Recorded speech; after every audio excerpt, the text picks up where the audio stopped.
है ना। ये मेरे पास कोई सेट है ए। अब ए सबसे पहले समझो कि कॉम्प्लीमेंट ऑफ अ सेट का मतलब क्या होता है, इसको रिप्रेजेंट कैसे करते हैं इस। और अगर मैं ए इंटरसेक्शन ए कॉम्प्लीमेंट ले लूं, ए इंटरसेक्शन ए कॉम्प्लीमेंट ले लूं, मान लो ये ए है, बाहर वाला ए कॉम्प्लीमेंट है, यूनियन बी निकालूं तो ए यूनियन बी क्या हो जाएगा, ए यूनियन बी क्या हो जाएगा आपके पास। अगर मैं ए यूनियन बी निकालूं तो ए यूनियन बी है ना, तो आपके पास ए कोई सेट है, ए क्या है, A is a set of all girls, all. Hello my iotas, मेरा नाम है कुलदीप भंडारी और प्यार से बच्चे मुझे कुल्लू भैया के नाम से भी जानते हैं। आज के इस सेशन में हम लोग बात करने वाले हैं यार सेट्स के बहुत important lecture which is lecture number 4 I guess, है ना। और आज के इस सेशन में हम अपने दो मोस्ट इंपॉर्टेंट टॉपिक्स को कवर करने वाले हैं, कॉम्प्लीमेंट ऑफ अ सेट और problems on union and intersection of the sets. तो यार अगर आप किसी कॉम्पिटिटिव एग्जाम्स की प्रिपरेशन कर रहे हो या फिर आपके जो स्कूल लेवल के एग्जाम्स होते हैं, यही वो ऐसे टॉपिक्स है जहां से आपका मेजॉरिटी ऑफ द पार्ट आता है। तो आज के इस सेशन में हम इनके कॉन्सेप्ट्स को सीखेंगे, कॉन्सेप्ट्स के साथ साथ हम इसके सारे के सारे क्वेश्चंस को भी कवर करने की कोशिश करेंगे, है ना।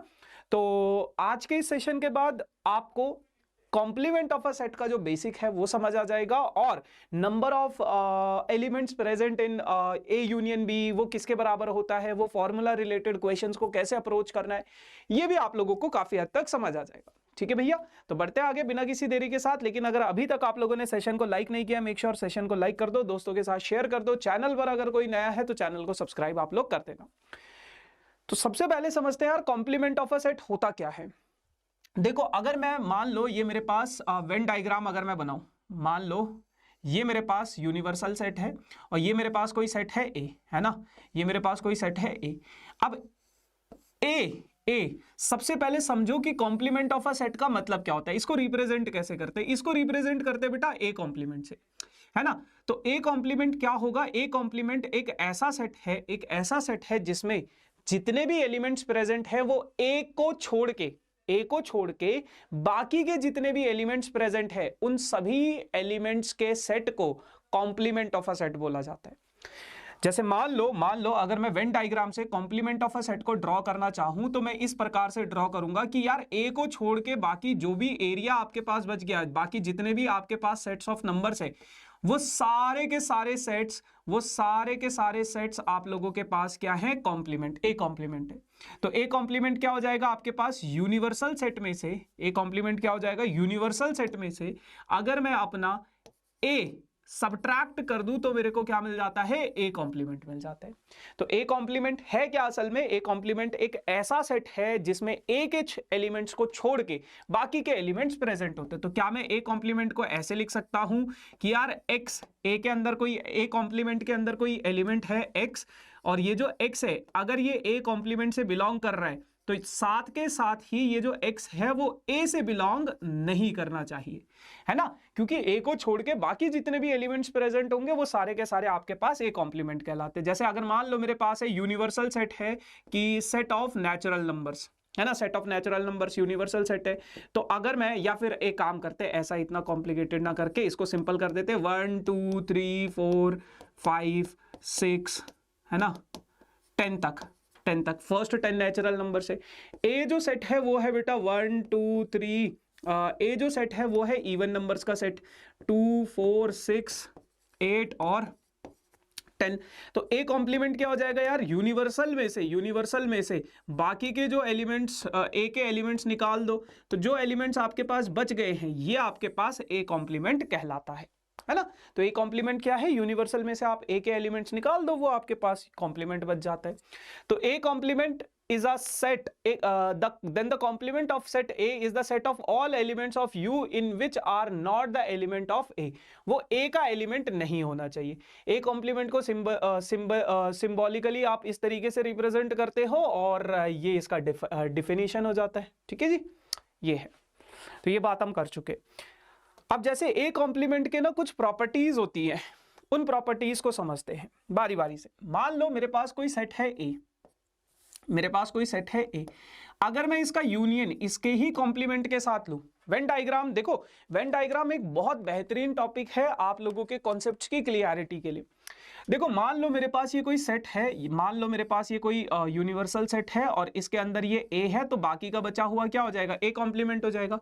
अब अगर मैं इन दोनों का यूनियन ले लूं, यूनियन में क्या आ जाएगा, ये पूरा का पूरा पोर्शन आ जाएगा ना, तो ए यूनियन ए कॉम्प्लीमेंट किसके बराबर हो जाएगा आपके पास, यूनिवर्सल सेट के बराबर हो जाएगा। किसके बराबर हो जाएगा, यूनिवर्सल सेट के बराबर।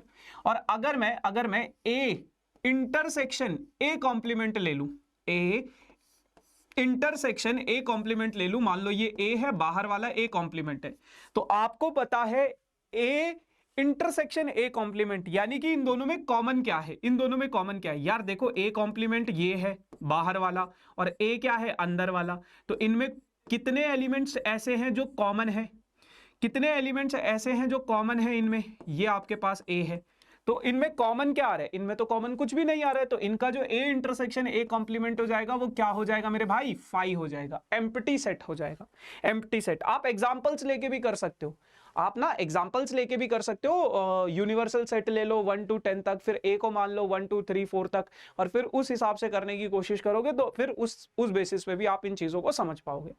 ठीक है, ये बहुत इंपॉर्टेंट प्रॉपर्टी होती है डी मॉर्गन्स लॉ, इसको समझते हैं, लेकिन उससे पहले डबल कॉम्प्लीमेंट समझते हैं कि मान लो अगर मेरे पास कहीं पे है, जैसे अगर मैं इनको प्रॉपर्टीज की हेल्प से भी समझू, मान लो मेरे पास कोई यूनिवर्सल सेट है मेरे भाई 1 2 3 4 कहां तक, 10 तक है, और ए मेरे पास कोई सेट है, ए मेरे पास कोई सेट है, सेट ऑफ इवन नंबर्स 2 4 6 8 और 10, तो ए कॉम्प्लीमेंट क्या हो जाएगा मेरे भाई, ए कॉम्प्लीमेंट हो जाएगा 1 3 5 7 और 9, है ना। तो जो पहला प्रॉपर्टी था ए यूनियन ए कॉम्प्लीमेंट, वो क्या हो जाएगा, वो हो जाएगा मेरे पास 1 भी है, 2 भी है, 3 भी है, 4 भी है, कहां तक जा रहा है, ये 10 तक जा रहा है ना, सारे के सारे एलिमेंट्स लेने पड़ेंगे इनके, और ये किसके बराबर है, ये यूनिवर्सल के बराबर है, तो A complement A union A complement इसके बराबर हो जाएगा। अब वहीं अगर मैं ए इंटरसेक्शन ए कॉम्प्लीमेंट ले लूं, तो कितने एलिमेंट्स ऐसे हैं जो दोनों में कॉमन हो, आप बोलोगे भैया एम्प्टी है, ये तो खाली है, एक भी नहीं है, तो ये किसके बराबर हो जाएगा, फाई के बराबर हो जाएगा, फाई के बराबर हो जाएगा, है ना। अच्छा, अब मान लो मेरे पास ये ए कॉम्प्लीमेंट है, ए कॉम्प्लीमेंट है, ये क्या है, ए कॉम्प्लीमेंट है।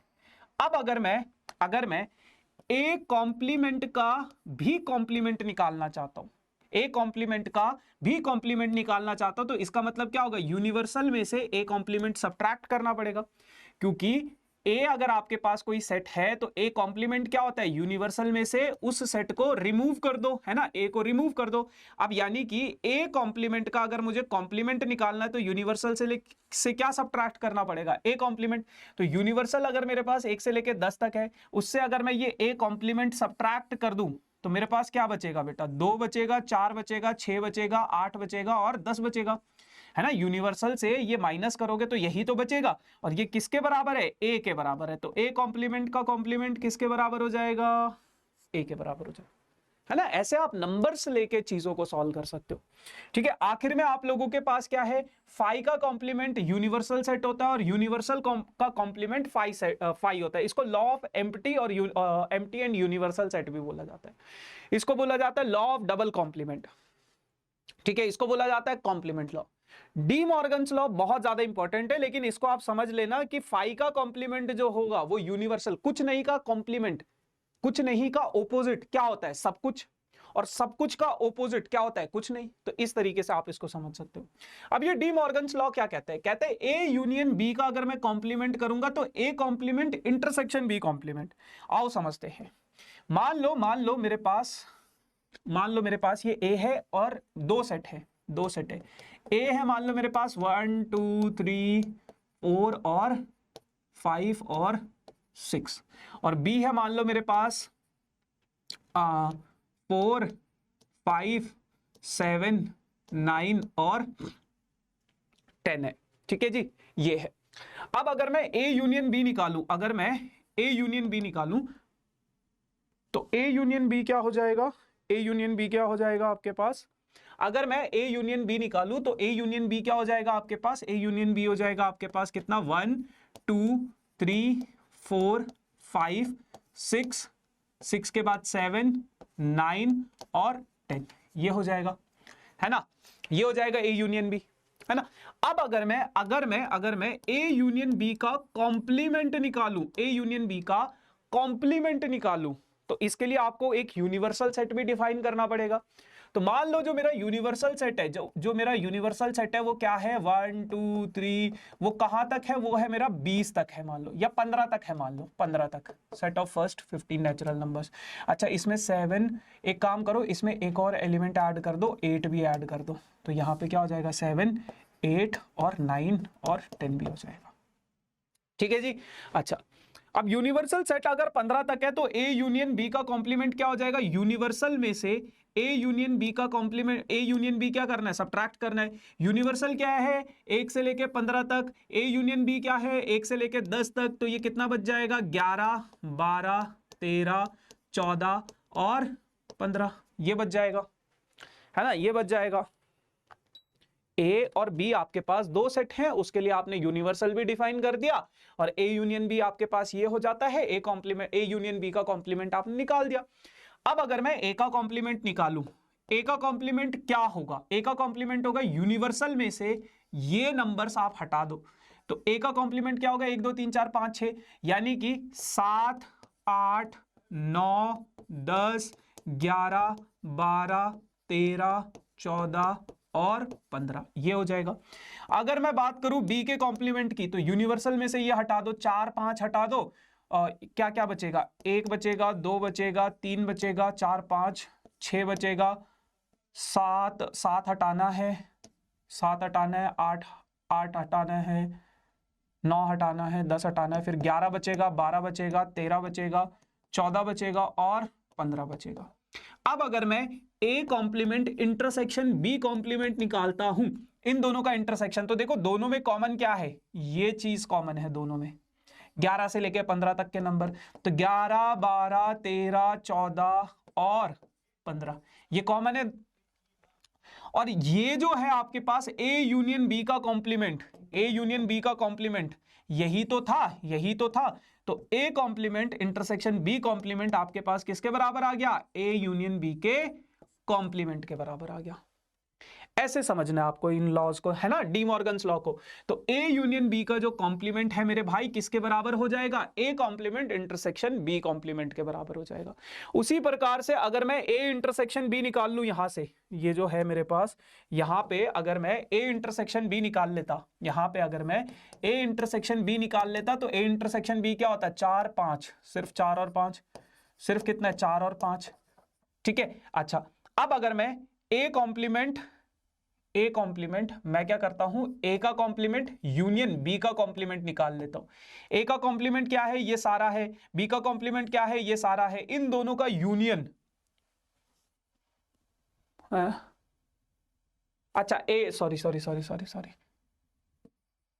यार बहुत ज्यादा हुच हो गया, इधर कर लेते हैं इसको, है ना, इसको मैं इरेज कर देता हूं।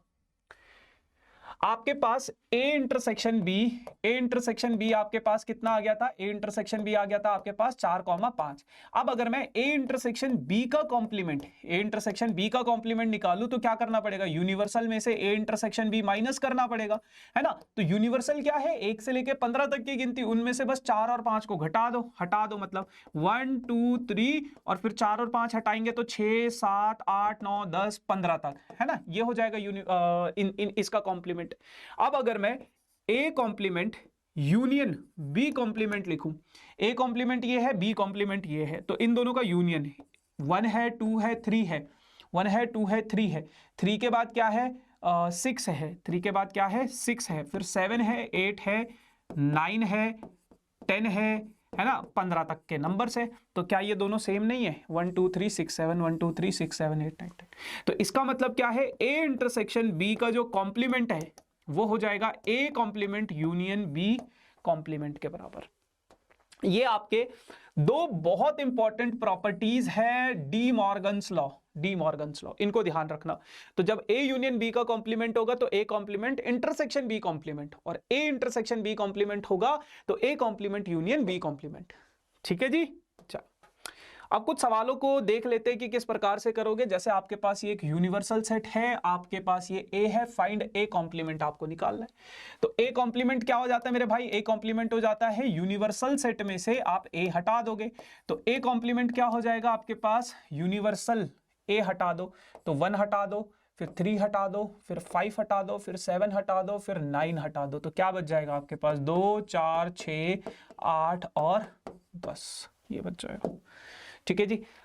Late U be the universal set of the students of class 11th। कह रहे हैं कि U कोई यूनिवर्सल सेट है क्लास 11th के बच्चों का, of a school, A be the set of all girls, then class in class 11, then what will be the class A complement। देखो उसने बोला है कि आपके पास कोई यूनिवर्सल सेट है U is what? U is the universal set, is a set of all students in class 11th। तो आप अज्यूम करो कि आप क्लास 11th में हो और आपका जो स्कूल है वो कोएड स्कूल है। कोएड मतलब जहां पे दोनों प्रकार के बच्चे पढ़ते हैं, बॉयज और गर्ल्स दोनों पढ़ते हैं, बॉयज और गर्ल्स दोनों पढ़ते हैं, है ना। तो आपके पास ए कोई सेट है, ए क्या है? A is a set of all girls in class 11th, है ना। अब देखो इसको वेन डायग्राम से समझ लो मेरे भाई। ये है, ये आपके पास क्लास 11th के बच्चे हैं जिसमें बॉयज भी हैं गर्ल्स भी हैं। तो मान लो ये क्या है आपके पास? All set of girls. तो ए का कॉम्प्लीमेंट जो होगा वो क्या होगा? जो बाकी बचा हुआ वो ए का कॉम्प्लीमेंट होगा। और ये क्या है? एक क्लास में दो ही प्रकार के लोग तो रहते हैं, या तो लड़के होंगे या तो लड़कियां होंगे। अब लड़कियां अगर क्लास 11th का मैंने ए सेट से रिप्रेजेंट कर दिया है तो ए कॉम्प्लीमेंट क्या हो जाएगा? Is a set of all boys ही तो बच गए ऑफ क्लास 11th। ठीक है जी। चलो अगला सवाल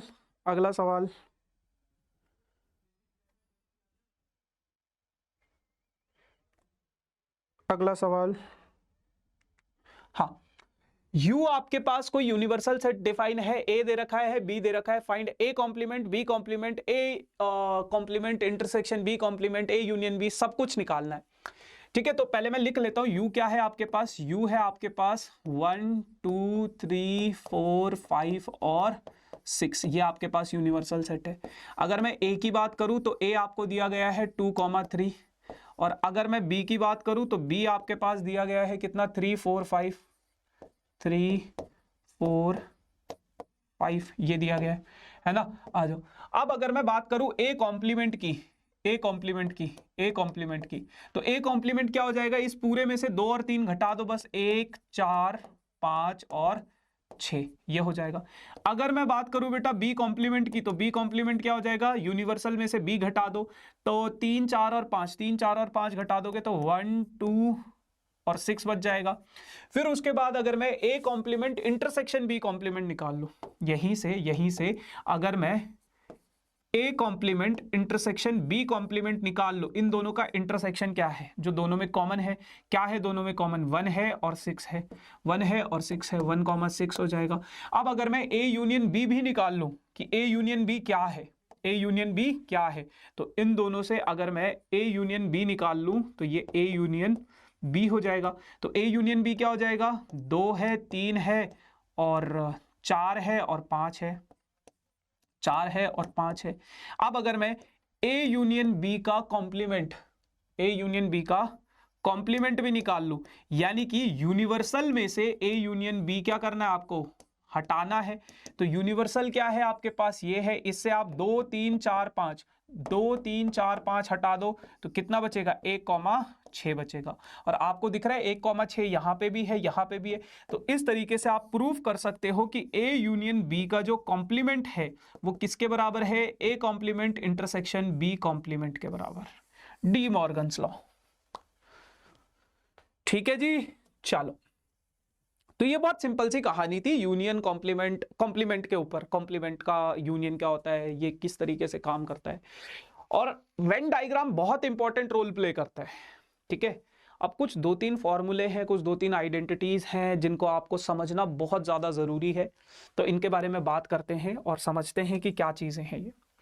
तो सबसे पहले बात करते हैं अपने वेन डायग्राम की और चीजों को समझने की कोशिश करते हैं। मान लो ये आपके पास कोई सेट है A, ये आपके पास कोई सेट है B।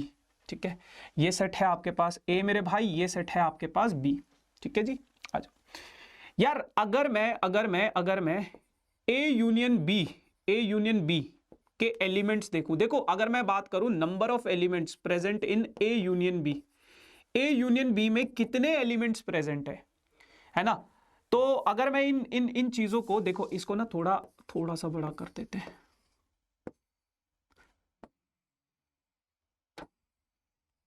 देखो है ना, हाँ अब आप समझो मेरे भाई, ये वाला जो पोर्शन है, ये वाला जो पोर्शन है, ये वाला पोर्शन, सिर्फ और सिर्फ ये वाला पोर्शन जो मैंने पिंक कलर से किया है, सिर्फ और सिर्फ ये वाला पोर्शन, अगर ये मेरे पास ए सेट है, ये मेरे पास बी सेट है, ये वाला जो पोर्शन है ये क्या होगा, ए माइनस बी होगा, ए माइनस बी होगा। ठीक है, अगर मैं इधर वाले पोर्शन की बात करूं, इधर वाले पोर्शन की, ध्यान से सुनना और ध्यान से समझना चीजों को, इधर वाले पोर्शन की बात करूं तो ये क्या होगा, बी माइनस ए होगा, है ना, यही तो होगा। और बीच में जो बचा हुआ पोर्शन है, बीच में जो बचा हुआ पोर्शन है, ये वाला पोर्शन, ये जो बच गया, ये क्या है, ए इंटरसेक्शन बी है। ठीक है, अब अगर मैं ए यूनियन बी की बात करूं, अगर मैं बात करूं A union B, A union B क्या हो जाएगा, ये पूरा हो जाएगा, ये पूरा हो जाएगा, पूरा, ये पूरा जितना भी यहां पे है आपके पास, ये पूरा ए यूनियन बी होगा ना, है ना। ये किसके बराबर दिख रहा है आपको, ये दिख रहा है आपको A minus B plus A intersection B plus B minus A के बराबर दिख रहा है ना, यही दिख रहा है ना आपको। लेकिन अगर मैं नंबर ऑफ एलिमेंट्स की बात करूं, number of elements present in A union B, तो वो किसके बराबर होगा, number of elements present in A minus B plus number of elements present in A intersection B plus number of elements present in B minus A, इसके बराबर होगा, इसके बराबर होगा, है ना। बहुत सिंपल सी चीज है। अब अगर मैं मेरा मन किया यार, मैंने number of elements in A intersection B add कर दिया, अपनी मर्जी से मैंने एक और number of A intersection B add कर दिया, तो मुझे क्या करना पड़ेगा, इसको सब्ट्रैक्ट भी करना पड़ेगा ताकि इक्वेशन पे कोई फर्क ना पड़े, ताकि इक्वेशन पे कोई फर्क ना पड़े। अब अगर मैं देखता हूं number of elements in A minus B, number of elements in A minus B और ए इंटरसेक्शन बी, ये वाला, इन दोनों को जब मैं ऐड करता हूं, तो क्या ये मेरा ए के बराबर नहीं होगा, क्या ये मेरा ए के बराबर नहीं होगा। तो इन दोनों को ऐड करने के बाद मुझे क्या मिला, number of elements present in A. समझ में आया, ठीक है। अगर मैं बात करूं number of elements present in B minus A और number of elements present in A intersection B, तो बी माइनस ए तो इतना था, उसमें अगर मैं ए इंटरसेक्शन बी के एलिमेंट्स भी ऐड कर दूं, ये वाला पोर्शन भी ऐड कर दूं, तो मुझे ये पूरा का पूरा मिल जाएगा। और ये पूरा का पूरा क्या है, बी सेट है, तो इसका मतलब क्या होगा, number of elements present in B, और ये लास्ट वाला एज इट इज रह जाएगा, अकेला रह जाएगा, माइनस ए इंटरसेक्शन बी। तो ये हमारा बहुत ही फेमस फॉर्मूला है number of elements A union B का is equals to number of elements present in A, number of elements present in B और number minus number of A intersection B. ये बहुत फेमस फॉर्मूला है। अब बहुत सारे बच्चे ना इसमें एक चीज में कंफ्यूज हो जाते हैं, बहुत सारे बच्चे सोचते ही, मतलब ये गलतियां होती है अक्सर कि ए यूनियन बी को ना वो यूनिवर्सल सेट कंसीडर कर देते। तो यहां पे आपको वेन डायग्राम से क्लियरली दिख रहा है कि ए यूनियन बी आपका यूनिवर्सल सेट के बराबर नहीं है। कुछ कुछ केसेस में वो यूनिवर्सल सेट के बराबर बन जाता है और कुछ कुछ केसेस में वो यूनिवर्सल सेट के बराबर नहीं होता है ना। तो यूनिवर्सल सेट के बराबर क्या होगा, जब इसका सब कुछ ऐड करोगे तो ए यूनियन बी जो है, बहुत सारे बच्चे यूनिवर्सल सेट के इक्वल लिख देते या यूनिवर्सल सेट को सीधा ए यूनियन बी मान लेते। जैसे कुछ क्वेश्चंस जब आपके पास वर्ड प्रॉब्लम्स आएंगी ना इसकी, तो मैं दिखाऊंगा कि कैसे कैसे आप गलतियां करते हो। ठीक है भैया, चलो अब मान लो मेरे पास ये दो सेट हैं, ये डिसजॉइंट सेट है। डिसजॉइंट मतलब इनका ए इंटरसेक्शन बी कितना है, ए इंटरसेक्शन बी कितना है, एक भी एलिमेंट प्रेजेंट नहीं है इनके ए इंटरसेक्शन बी में, यानी कि ए इंटरसेक्शन बी क्या है, फाई है ना, फाई है। तो नंबर ऑफ एलिमेंट्स कितने होंगे, 0 होंगे। तो अब अगर मैं number of elements present in A union B निकालूं, तो वो किसके बराबर हो जाएगा, number of elements present in A plus number of elements present in B के बराबर, क्योंकि ए इंटरसेक्शन बी तो 0 हो जाएगा, तो ये 0। ठीक है ना, तो ये चीजें ध्यान रखना। ठीक है मेरे भाई, फिर बात करते हैं यार अपने A intersection B intersection C के। अब आ जाओ, ये और भी बढ़िया है, बहुत बेहतरीन है, बहुत अच्छा है। तो 3 सेट है तो 3 सर्कल बनाएंगे, ये हमारा यूनिवर्सल सेट है। तो ये हमारा पहला सर्कल है। फिर हमने बनाया अपना दूसरा सर्कल, ये हमारा दूसरा सर्कल है। फिर हमने बनाया अपना तीसरा सर्कल और ये हमारा तीसरा सर्कल है। अब चीजों को थोड़ा ध्यान से देखना, ध्यान से देखना मेरे भाई। यहां पे मैंने लिख दिया मान लो ए, यहां पे मैंने लिख दिया मान लो बी, यहां पे मैंने लिख दिया सी, यहां पे लिख दिया डी, यहां पे लिख दिया ई, यहां पे लिख दिया एफ, यहां पे लिख दिया ई एफ जी। ठीक है भाई। अच्छा, अब थोड़ा चीजों को समझो, अब समझो, फील करो इसको। ये कोई सेट है ए, ये कोई सेट है बी और ये कोई सेट है सी। अगर मैं बात करूं सबसे पहले बी की बात करते, सबसे पहले बी को उठाते, बी ये वाला पोर्शन, ये वाला पोर्शन, ये वाला जो पोर्शन है ये क्या है, ये तीनों सेट का पार्ट है। ए के अंदर भी आ रहा है, बी के अंदर भी आ रहा है, सी के अंदर भी आ रहा है। तो क्या मैं इसको ऐसे लिख सकता हूं, क्या मैं इसको ऐसे लिख सकता हूं, बी जो है वो क्या है, A intersection B intersection C. क्या मैं इसको ऐसे लिख सकता हूं? आप बोलोगे ठीक है। अगर मैं बात करूं बेटा ए की, अगर मैं बात करूं ए की, ए क्या है मेरे पास, ए क्या है, ए मेरे पास क्या है, वो सिर्फ और सिर्फ इन दोनों सेट का पार्ट है। किसका? ए का और सी का पार्ट है। तो ये क्या है, ए इंटरसेक्शन सी, है ना। अगर मैं बात करूं बेटा सी की, तो सी क्या है, वो ए और बी का पार्ट है, सिर्फ ए और बी का पार्ट है, सी से अलग है। देखो सी यहां तक है ना, सी की लिमिटेशंस यहां तक है, और ये वाला, तो ये क्या है, ए इंटरसेक्शन बी का पार्ट है। ठीक है। अच्छा, सी के बाद कहां है हमारा, डी, डी है। डी के बारे में बाद में बात करते हैं, पहले ई को देख लेते हैं। ई क्या है हमारा, ई क्या है, सिर्फ और सिर्फ बी और सी का पार्ट है। तो ई की अगर मैं बात करूं तो वो क्या है, बी इंटरसेक्शन सी है, बी इंटरसेक्शन सी है। आप इन चीजों को समझो, आप इन चीजों को देखो, खुद से बनाओ और समझो कि क्या मैं जो ये लिख रहा हूं वो सही है या गलत है। ठीक है। फिर अगर मैं बात करूं डी की, डी क्या है मेरे भाई, डी क्या है, डी सिर्फ और सिर्फ बी वाला पार्ट है, सिर्फ और सिर्फ ये वाला पार्ट है, सिर्फ और सिर्फ ये वाला पार्ट है। तो क्या मैं डी को ऐसा लिख सकता हूं कि बी माइनस ए,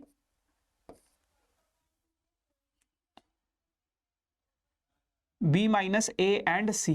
इस तरीके से आप समझ सकते हो कि बी में से अगर मैं ए सेट को हटा दूं और सी सेट को हटा दूं तो मेरे पास जो बचेगा सिर्फ और सिर्फ डी बचेगा, है ना।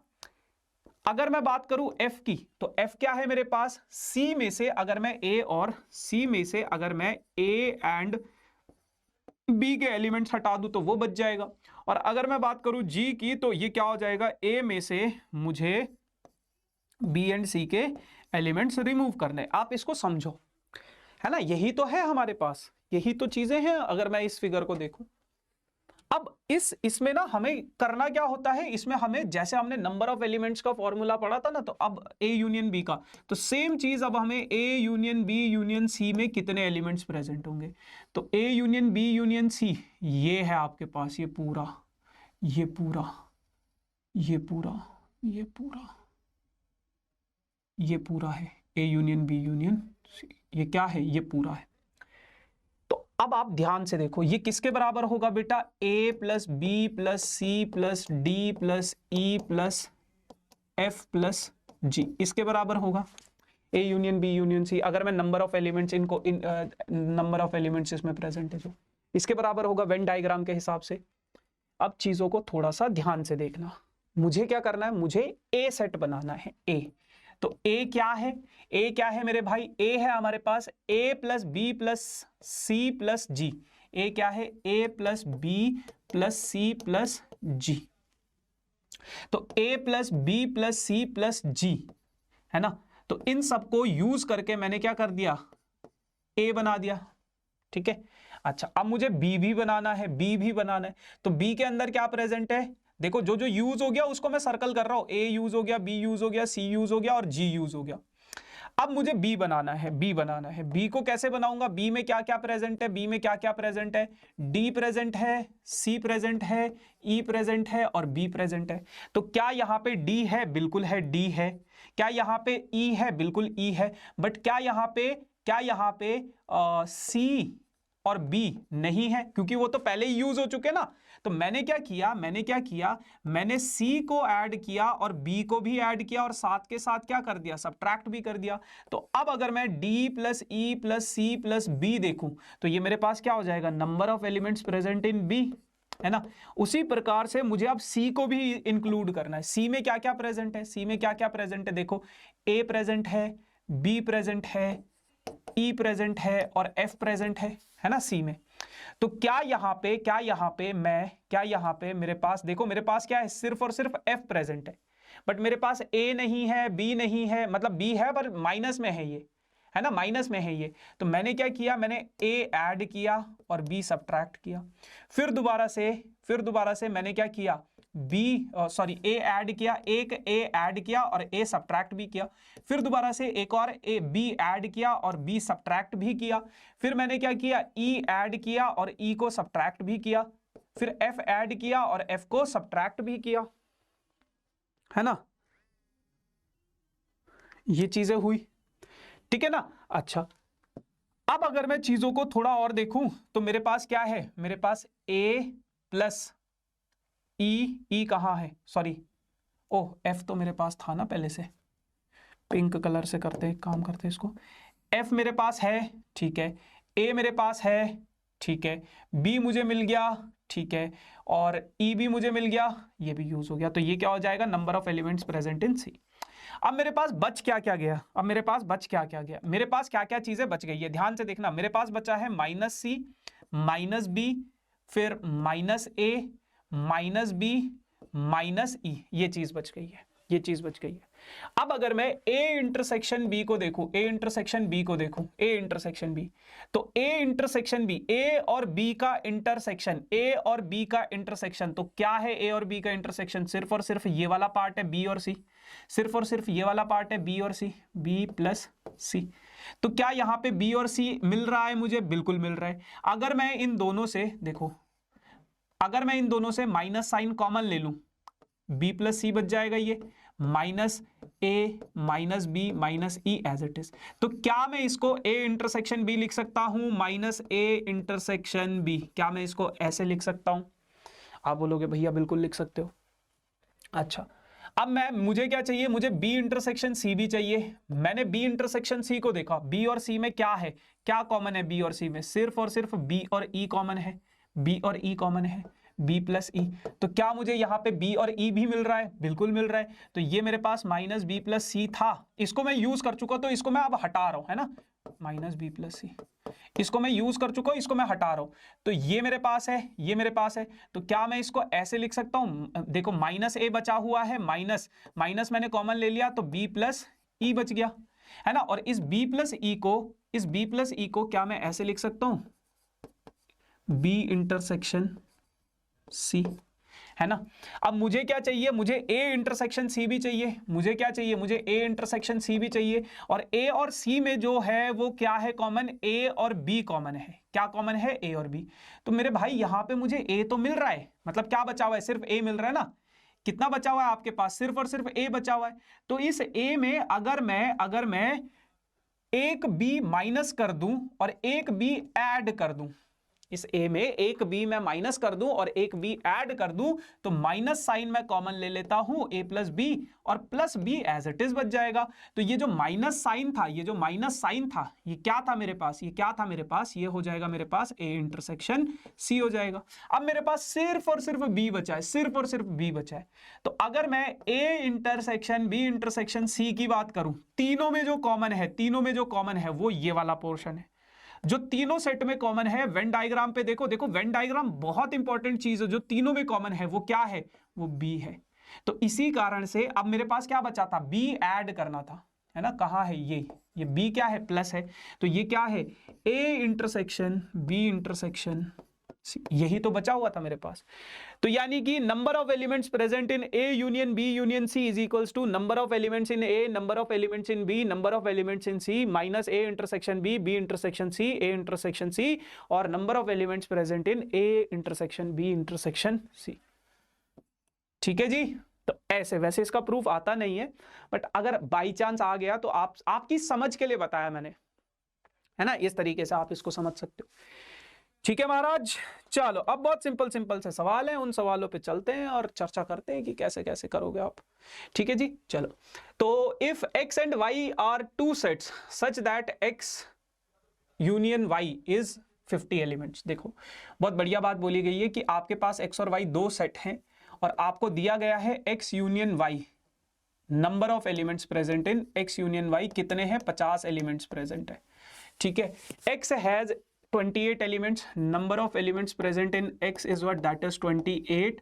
अच्छा, and y has number of elements present in y, that is 32। so how many elements present in x intersection y, ये निकालना है। तो फॉर्मूला अभी अभी हमने पढ़ा है कि number of elements present in x union y वो किसके बराबर होगा, number of elements present in x, number of elements present in y minus number of elements present in x intersection y।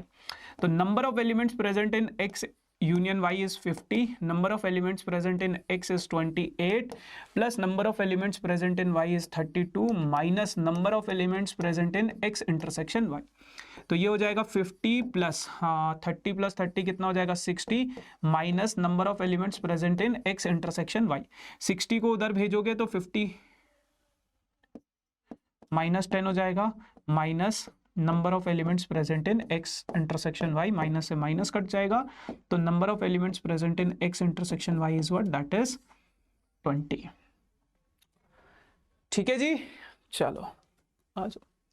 In a school there are 20 teachers who teach mathematics और physics. अब ध्यान से सुनो, कह रहे कि भैया एक स्कूल है, एक स्कूल है, एक स्कूल है ना। वेन डायग्राम से कोशिश ये करा करो कि आप वेन डायग्राम से समझो इस सवाल को और फॉर्मूले से कर लो, बट समझो वेन डायग्राम से। कह रहे कि भैया एक स्कूल है, उस स्कूल के there are 20 teachers who teach mathematics और फिजिक्स, और फिजिक्स। अब यहां पे ना और एंड ये बहुत इंपॉर्टेंट रोल प्ले करता है। इसको मैंने स्टार्टिंग में भी समझाया था जब मैं यूनियन इंटरसेक्शन समझा रहा था, और यहां पे भी समझाऊंगा कि और का मतलब होता है यूनियन और एंड का मतलब होता है इंटरसेक्शन। और मतलब या तो ये होगा या तो ये होगा, तो उसमें यूनियन आ जाता है। या तो ए एलिमेंट, या तो उसमें ए के एलिमेंट प्रेजेंट हो या तो बी के एलिमेंट प्रेजेंट हो, वही तो यूनियन होता है ना, ए यूनियन बी। और एंड में होता है कि दोनों के एलिमेंट प्रेजेंट हो, तो इंटरसेक्शन आ जाता है।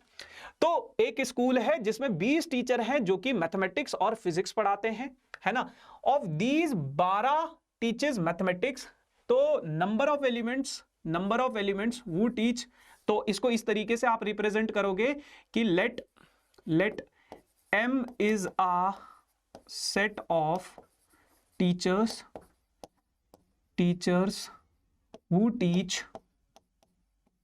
teach मैथमेटिक्स, जो कि क्या पढ़ा रहे हैं, मैथमेटिक्स पढ़ा रहे हैं।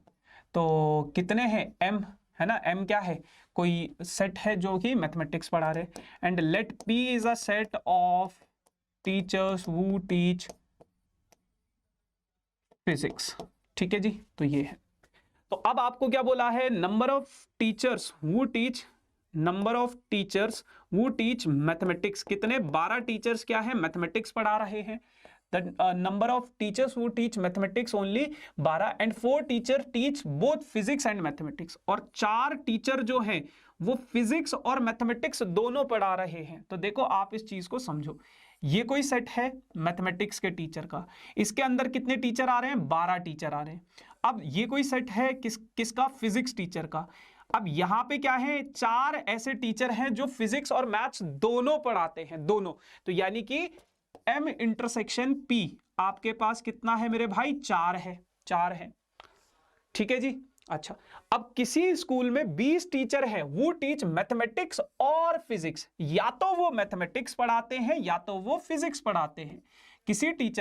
किसी स्कूल में जो 20 टीचर हैं वो या तो मैथमेटिक्स पढ़ाएंगे या तो फिजिक्स पढ़ाएंगे, यानी कि मैथमेटिक्स और फिजिक्स जो पढ़ाएंगे वो यही तो होगा। तो वो क्या हो जाएगा, m यूनियन P, तो वो किसके बराबर हो जाएगा? 20 के बराबर हो जाएगा, 20 के बराबर हो जाएगा, है ना। How many teacher teach only physics, आपको ये बताना है। ओनली फिजिक्स नहीं, अब देखो ध्यान से, यहां पे मैं कुछ चीजें समझाऊंगा। आपको ये बताना है कितने टीचर फिजिक्स पढ़ाते हैं, कितने टीचर फिजिक्स पढ़ाते हैं। तो बहुत सिंपल सी कहानी है, आपको ये निकाल लेना है इस फॉर्मूले से। M यूनियन P आपको दे रखा है, इसका फॉर्मूला हो जाएगा number of elements present in M, number of elements present in P minus number of elements present in M intersection P। तो ये आपको दिया गया है बेटा 20, number of elements in maths, maths वाले कितने 12 प्लस फिजिक्स वाले नंबर ऑफ एलिमेंट्स वो teach physics is P minus intersection कितना है 4। तो ये हो जाएगा आपके पास 20, 12 माइनस 4 कितना हो जाएगा 8 प्लस NP, तो ये हो जाएगा, इधर जाएगा तो कितना हो जाएगा 12। तो number of teachers who teach physics, कितने टीचर फिजिक्स पढ़ा रहे हैं 12। यानी कि अगर मैं सिर्फ इस वाले पोर्शन की बात करूं, इस वाले पोर्शन की बात करूं, इस वाले पोर्शन की, यानी कि M minus M intersection P की बात करूं, अगर मैं M minus M intersection P की बात करूं, सिर्फ इसकी बात करूं, तो 12 लोग मैथ्स पढ़ाते थे, जिसमें 4 लोग मैथ्स और फिजिक्स दोनों पढ़ाते। अगर मैं आपसे ये पूछूं ओनली मैथ्स कितने लोग पढ़ाते? ओनली मैथ्स तो सिर्फ यही लोग पढ़ा रहे ना, तो ये कितना हो जाएगा बेटा? टोटल मैथ्स कितने पढ़ा रहे? 12 में से 4 गए तो कितने हो गए? ये ओनली मैथ्स वाले 8 हो गए। अब अगर कोई आपसे ये पूछ ले कि ओनली फिजिक्स कितने लोग पढ़ा रहे हैं, ओनली फिजिक्स कितने लोग पढ़ा रहे हैं, तो ये क्या हो जाएगा? फिजिक्स में से M इंटरसेक्शन P आपको हटाना पड़ेगा, है ना। तो फिजिक्स मान लो आपके पास फिजिक्स कितने लोग पढ़ा रहे हैं? 12 पढ़ा रहे हैं, 12 में से 8 गए तो कितना बचेगा? 4 गए तो कितना बचेगा? ये 8 बचेगा। तो 8 लोग सिर्फ मैथ्स पढ़ा रहे, 8 लोग सिर्फ और सिर्फ फिजिक्स पढ़ा रहे, और 4 लोग आपके पास दोनों पढ़ा रहे। ठीक है जी, ऐसे ये सवाल है। वेन डायग्राम बहुत बेहतरीन कॉन्सेप्ट है, समझ में आ जाए तो फिर सेट पूरा का पूरा वेन डायग्राम के ऊपर सॉल्व हो जाएगा।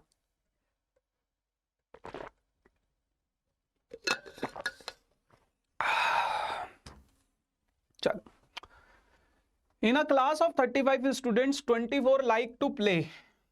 देखो, कह रहे हैं कि कोई क्लास है, उस क्लास के 35 स्टूडेंट्स है, 24 like to play cricket and 16 like to play football. Also each student likes to play at least one of these 2 games. अब देखो सवाल को समझो, कह रहे हैं कि किसी स्कूल में 35 बच्चे हैं भाई, किसी स्कूल में कितने बच्चे हैं? किसी क्लास में, ये क्लास है, ये क्लास है, तो 35 बच्चे अगर उस क्लास में हैं तो 35 क्या हो जाएगा आपके पास? यूनिवर्सल सेट हो जाएगा। देखो इस सवाल को ना 2 तरीकों से समझो, आप इस सवाल को 2 तरीकों से समझो। एक, ये वाली जो स्टेटमेंट है ना, ये बहुत इंपॉर्टेंट है, at least one of the 2 games, each students likes to play at least one of these 2 games. अगर ये स्टेटमेंट नहीं होती और होती तो इसमें क्या फर्क है? देखो,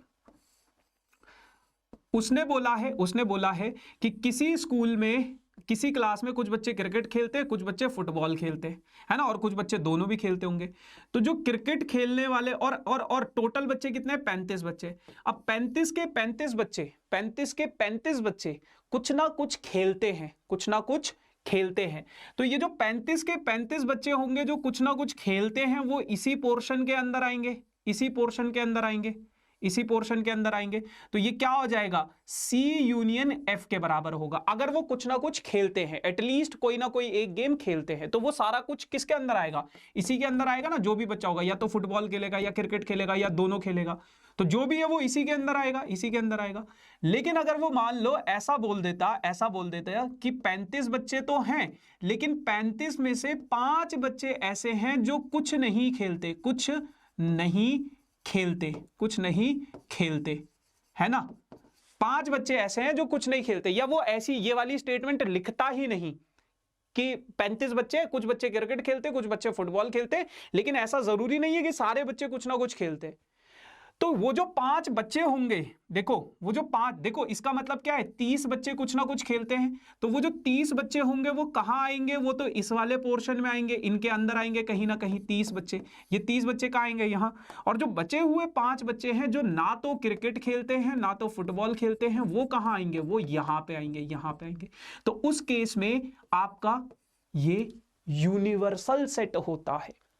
तो फर्क समझो, सी यूनियन एफ में और यूनिवर्सल सेट में क्या फर्क है, सिर्फ इस स्टेटमेंट का फर्क है। अगर ये नहीं लिखा होगा तो वो यूनिवर्सल सेट बन जाएगा 35, लेकिन अगर ये लिखा हुआ है कि कुछ ना कुछ तो खेल ही रहे हैं बच्चे, तो वो आपके पास सी यूनियन एफ बन जाएगा। ठीक है मेरे भाई, तो ये बहुत बेहतरीन कॉन्सेप्ट है। ये कॉन्सेप्ट समझ में आ गया तो कभी इस क्वेश्चन में दिक्कत, इस टाइप के सवालों में दिक्कत नहीं होगी। अब किसी क्लास में टोटल स्टूडेंट्स कितने हैं, total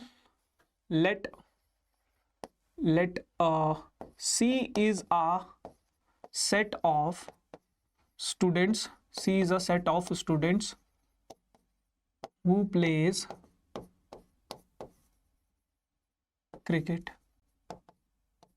cricket and let F is a set of students who plays football।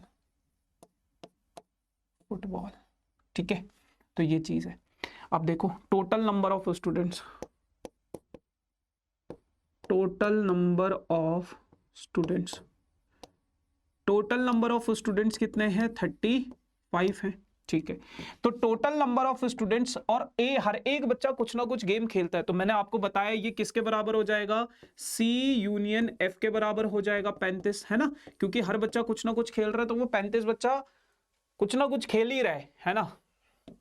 आ जाओ, तो number of elements present in C, कितने बच्चे क्रिकेट खेल रहे, क्या बोला उसने कि 24 लाइक्स टू प्ले क्रिकेट, 24 बच्चे क्रिकेट। अब इसमें भी देखो, अगर वो ऐसा लिखता 24 likes to play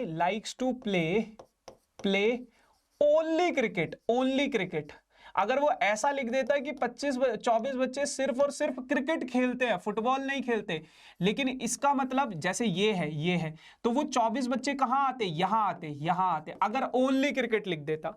लेकिन इसका मतलब है कि 24 बच्चे क्या है, क्रिकेट खेल रहे। इन 24 में से हो सकता है कुछ बच्चे ऐसे भी हों जो फुटबॉल भी खेलते हो, तो इसका मतलब क्या है, पूरा का पूरा एनसी, उसके अंदर ये वाला पोर्शन भी आता है, इंटरसेक्शन वाला। ठीक है ना, तो ये फर्क समझो, है ना। कितने बच्चे फुटबॉल खेलते हैं, 16 लाइक्स टू प्ले फुटबॉल, और फुटबॉल वाले कितने बच्चे हैं, टोटल 16 है। फिर दोबारा से अगर ओनली लिखा होता तो सिर्फ इधर वाला पोर्शन आता। ठीक है जी, चल अब आपको ये निकालना है कि कितने बच्चे, how many students likes to play both cricket and football. कुछ मतलब फन्ने खा भी तो होंगे जो दोनों गेम्स में होंगे। तो number of elements present in C union F is equals to number of elements present in C plus number of elements present in F minus number of elements present in F intersection C. तो number of elements C union F में 35, 24 plus F में 16 minus number of elements present in F intersection C. तो ये हो जाएगा 35, 16, 30 और ये 40 हो जाएगा, minus number of elements present in F intersection C. 40 इसको इधर भेज दो, 35 को उधर भेज दोगे, तो number of elements present in F intersection C is equals to 40 minus 35 यानी कि 5।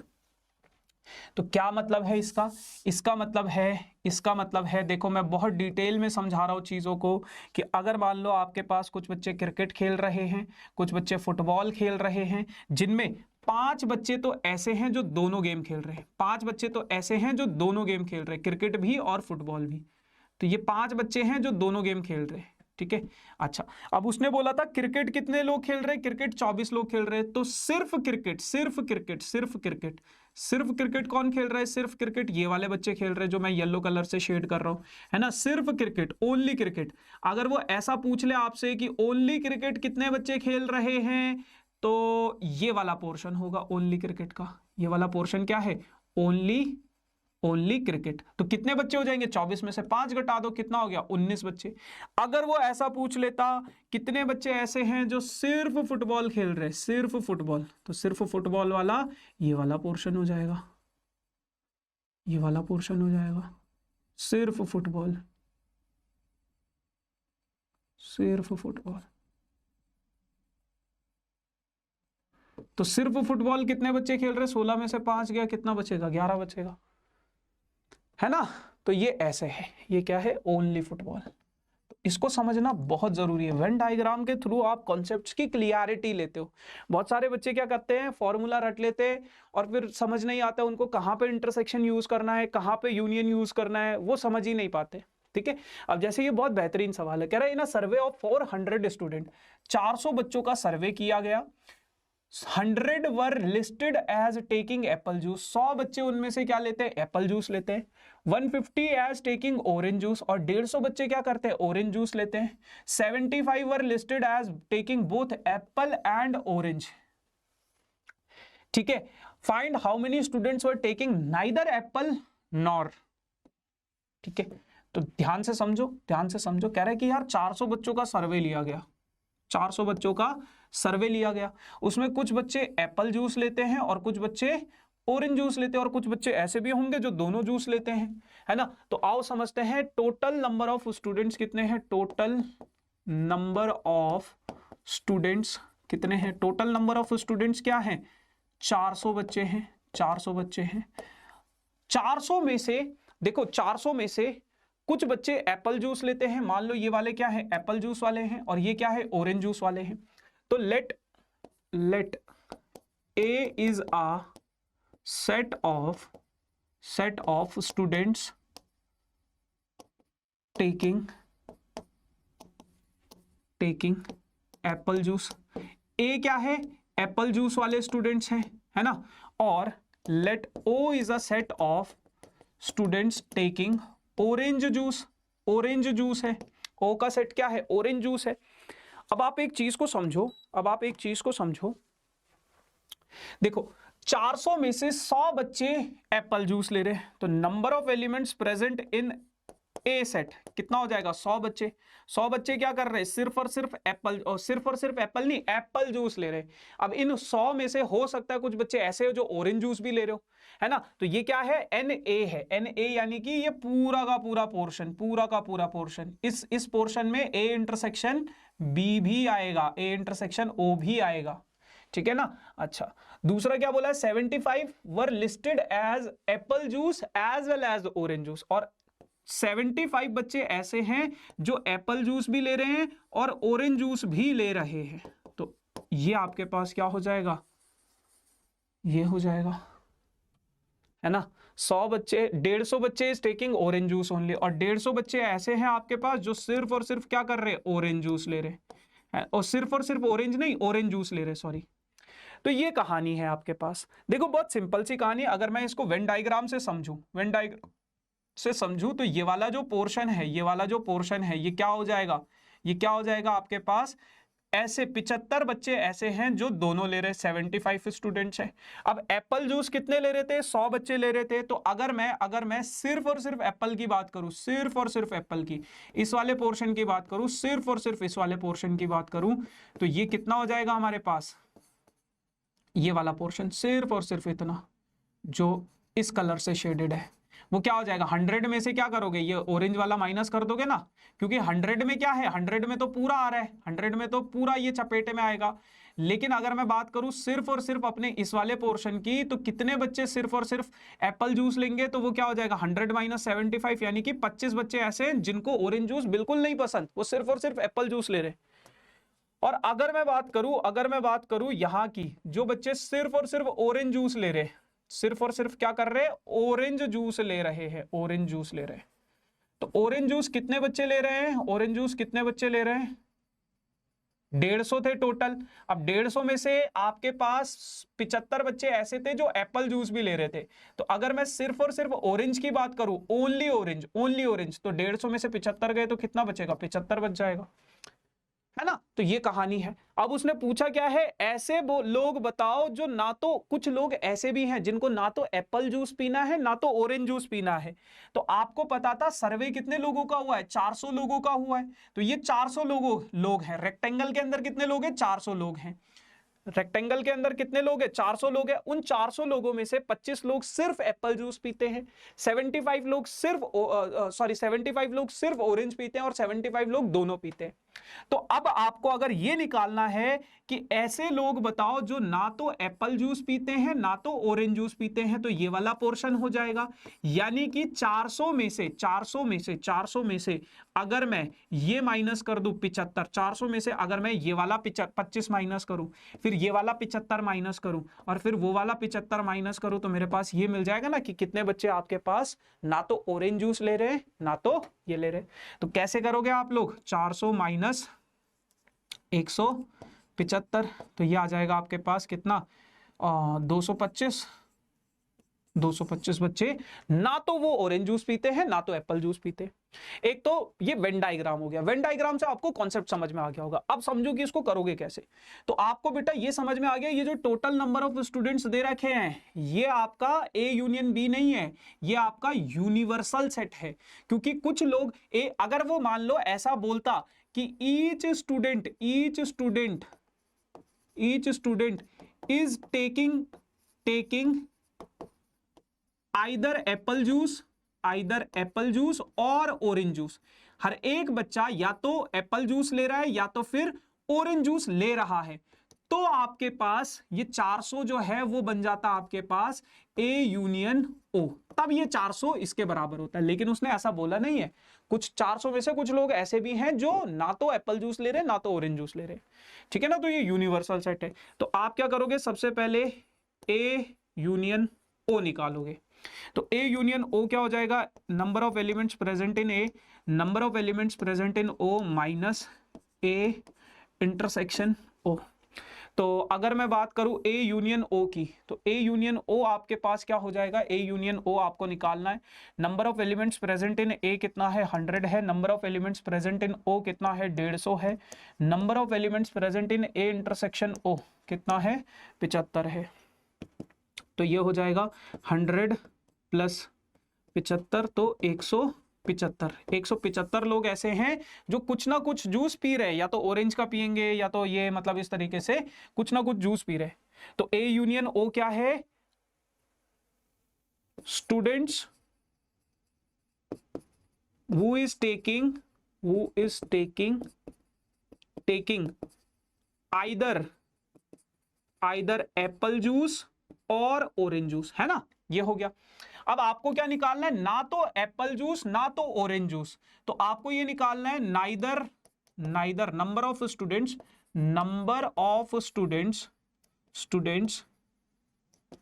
who is neither taking